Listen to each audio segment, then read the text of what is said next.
Good morning. I'm Jim. I'm Rinda. We're Heartiness Approach. We live on Heartiness Acres. We have a story to tell you. Do we have a story? Come along and do our chores with us as we tell it to you. By the way, you need to watch what you ask for.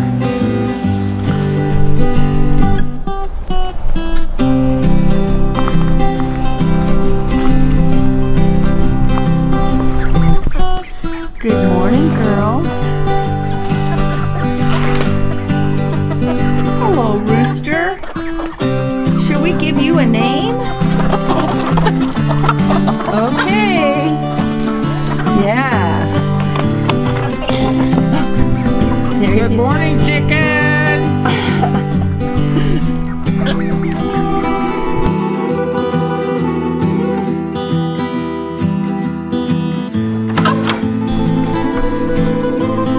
Well, we're feeding the chickens this morning and the cats. In a short while, we're going to have even more animals to feed.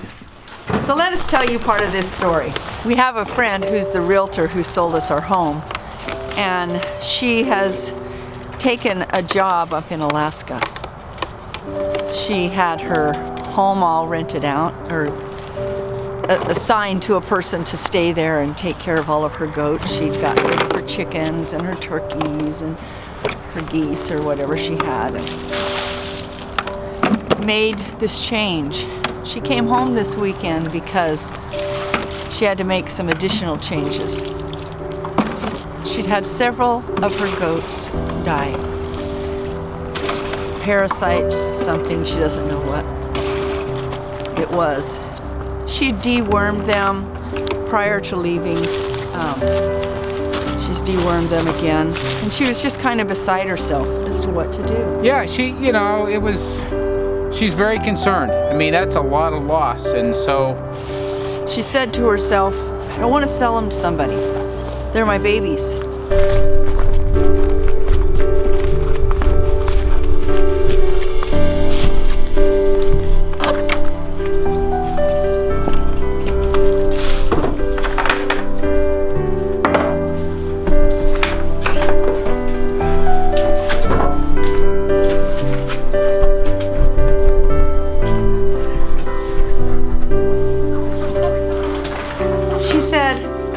I think I'm just going to give them to Jim and Rinda. And so she contacted us. Within just a couple of hours of me sitting there on that floor and making that video and being so down, and we had no intentions of getting goats. Did we, Jim? Not on our list. Wasn't on our list for the top 10 things we were going to do this year. Did you see any goats on that list? I didn't. Okay, some oyster shell to help these guys have better eggs, and a little bit of flaxseed. For better eggs. For better eggs. Now, it is the omega-6 input. Omega-3. Omega-3 to balance the omega-6. Yeah. Good for them and good for us. We want the right omega-3 to omega-6 ratio. Here we go.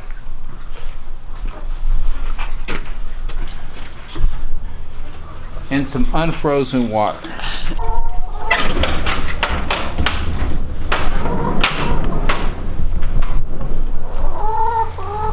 Are you ladies ready to go out for a fun day of finding good stuff to eat?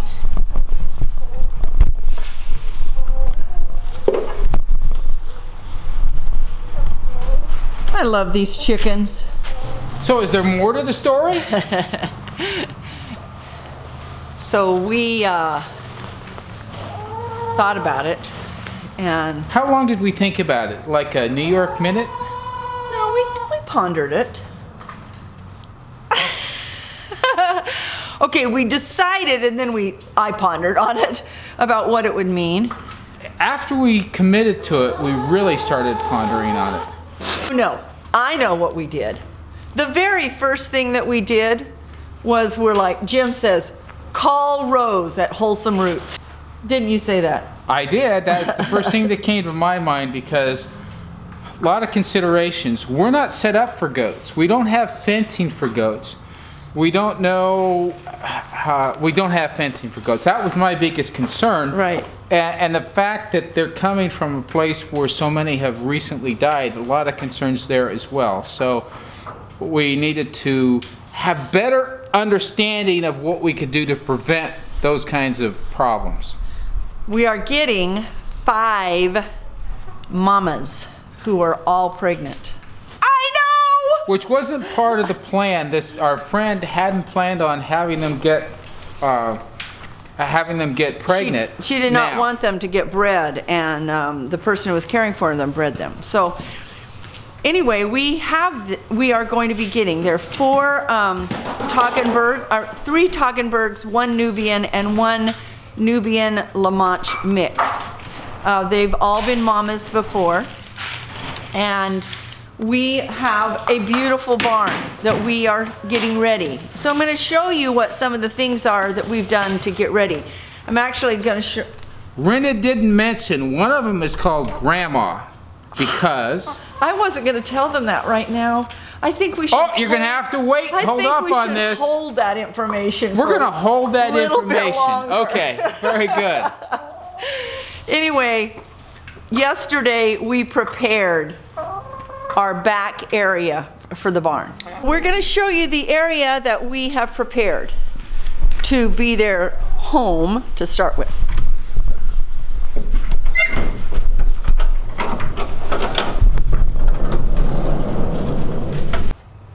This stable here had a lot of hay, a lot of manure, dried manure, and we had a lot of things stored on top. Show them who's liking it right now. These guys are really liking it in here. Bare ground, they think it's great. There's got to be some bugs in here. Well, so we had to clean it out. We put DE down, and this along here is going to be shut off. And this is a... Now, shut off, or it's going to be gated? Gated. This is a door that comes in from where the hayloft is. The hayloft is Hayloft is right up here. This is a door that goes out into this corral. Now, this corral is divided into 2 areas.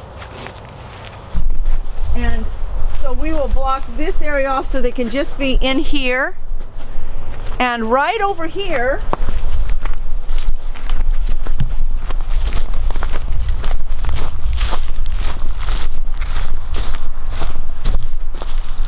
is our amazing water trough. And you can see it's full of nice water that's not froze. That's why, because it never freezes. So we will put fence up along here so that the goats are on this side, and then we will make a run in the pasture. You want to spin it around? Just a second. But before we go on from there, as you can see, this is down in the ground. It's concrete, so it's underground. It's got dirt up here, which gives it some insulation. But it has the water that's coming into it is valved, and there's a float valve. So when the level goes down, and the chicken likes to drink from here. Yeah. When the level goes down, I got to show you this. She's drinking away in there. The cat's drinking from there. There she goes. She's getting her drink. Everybody has access to clean, unfrozen water on our farm. Now, the way that it keeps from freezing during this time of the year when it's so cold is that, yes, when the water level goes down, it fills it up more. But when the temperature drops below freezing, the valve also turns on, and there's a drain pipe in there that when the level gets too high, it goes out the pipe. Let's show you that. I will show. Anyway, when it's cold like this, the valve turns on, runs more water, so it goes out into that pipe, and it runs out right down here on this pipe. You can see it running out of there right now. Drip, drip, drip. See? So it's a slow drip, but it keeps fresh water in there. And for those of you who know how wells work is that the water underground is at about 55 degrees, comes out of the ground, stays at 55 degrees until it hits there, and then it's going to cool down in there, but it's still warm enough as it's coming out, it's not going to freeze. And if it keeps running, then that water won't freeze. That's what, it's beautiful. So this pasture right here, you'll see some cows over there. That's in our neighbor's area. But this field right here is ours. We'll do paddocks in there so that they are only in an area for a couple of days before they move again, so that they do not get their parasites. And then they'll have access to come and go on a like a run that goes from there to here, that we can bring them back and forth from.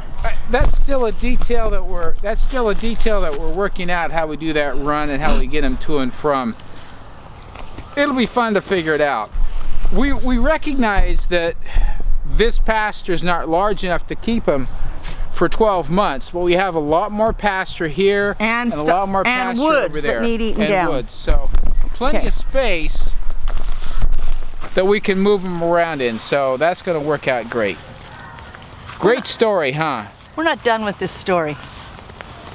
Within an hour of receiving this information, I've been having an ongoing conversation with the person we bought the house from, the actual previous owner of it, and he had ran cattle and horses on here, and he knows how great the grass is, and he's a good friend right now.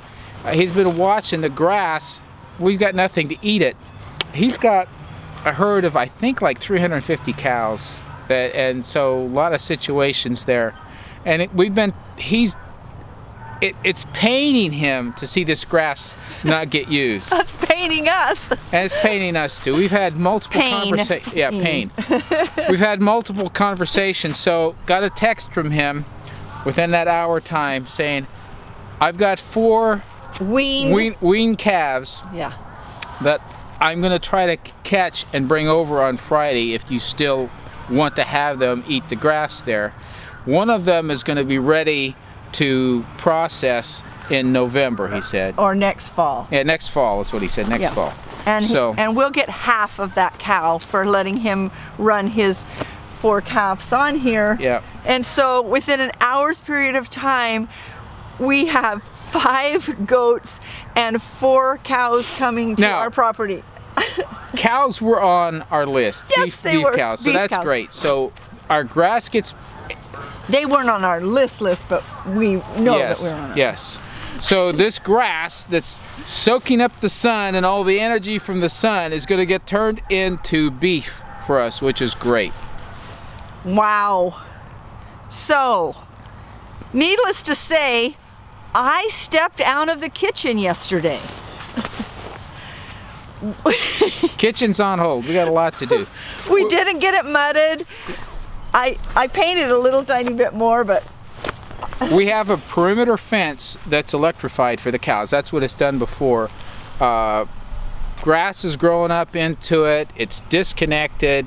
We have a lot to do to be sure that it's ready before he shows up tomorrow with the cows. And we got a little bit of time to get our areas ready for the goats. We're gonna get our first question is yesterday, do you want me to bring them over today? And I went, no.